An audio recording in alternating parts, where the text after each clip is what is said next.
I guess just start with the defense, holding them to 38%. Where did you see improvement there tonight? Oh, it was great. I mean, we were all over the place, played with great energy, great spirit, great fire. Guys were covering for each other.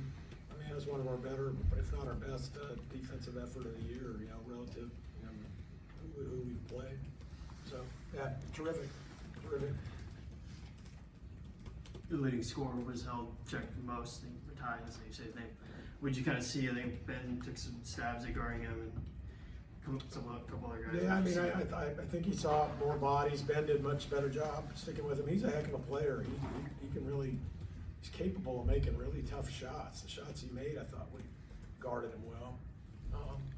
But Mike was terrific tonight. It was great it was great that he got rewarded to see some balls go in, because he's just been such a great guy through this whole kind of struggle that he's been in, and he's such a great teammate and works his tail off and just brings a smile every day. So it was just great. But I think he was a big key on him. He guarded him well down in Corvallis too. Mark, is that kind of the best version of Caleb when he's able to draw all those fouls and get in the lane like that? Absolutely, yeah, absolutely. And like I told him, when he plays like that, I mean, he's electric, but he makes us, a pretty special team when he's engaged and aggressive. And it doesn't. I mean, it's a bonus that he's making all those shots when he's engaged like that and aggressive. I think, it just gives us another entity basically that's tough to deal with. I don't think he attempted a shot the last game. Were you guys challenging him to do different things, or was that just a product of how that game played out Saturday? No, it was just kind of him. So. You kind of had to get on Graham to start aggressively in games, but Yeah. both times tonight he was No, ready to go. great. He was great against a really, really physical front line. Those guys are big and they're physical, and they got a bunch of bodies they can throw at you. They cover down a lot, so he even went through some double teams and was very forceful, which is when he's special, is when he's like that. Obviously, looking ahead now to Saturday, the same boys, Marshallonis and Saxon, are still there. Randy's squad, undefeated in conference play. Just what are you kind of looking forward to on Saturday? Well, I mean, just another huge challenge. I mean, again, it's just kind of rinse, lather, repeat. It's just the same.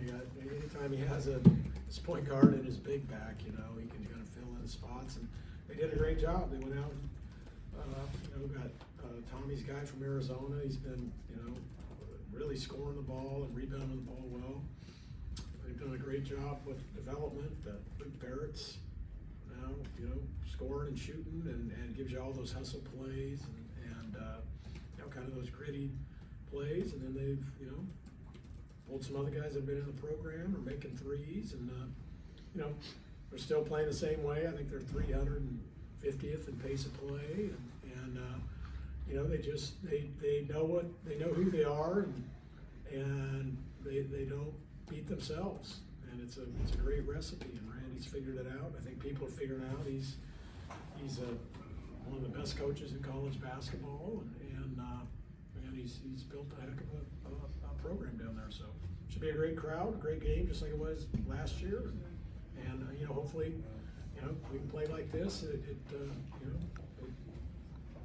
be a heck of a game. Hustle plays, 50-50 balls, all those things that maybe weren't there that one week. Had the bench into it every play. Did you like demeanor as well as effort out we there? had great spirit, and and I think the guys had a great approach tonight. I mean, I think they obviously Oregon State had their full attention after what happened in Corvallis, and I think they were itching to get out and play again in front of the home fans.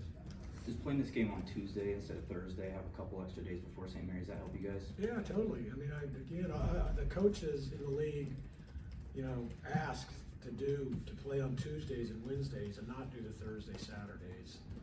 But sometimes it falls on deaf ears. But it makes for much better games, and the players are rested, and to have a Thursday, Saturday where you're traveling, after an 8 o'clock game is idiotic. we don't even have travel partners anymore, so I have no idea why we continue to do it. Time for one more? It's what happens when administrators are making the call and not coaches who actually know what's going on, you know?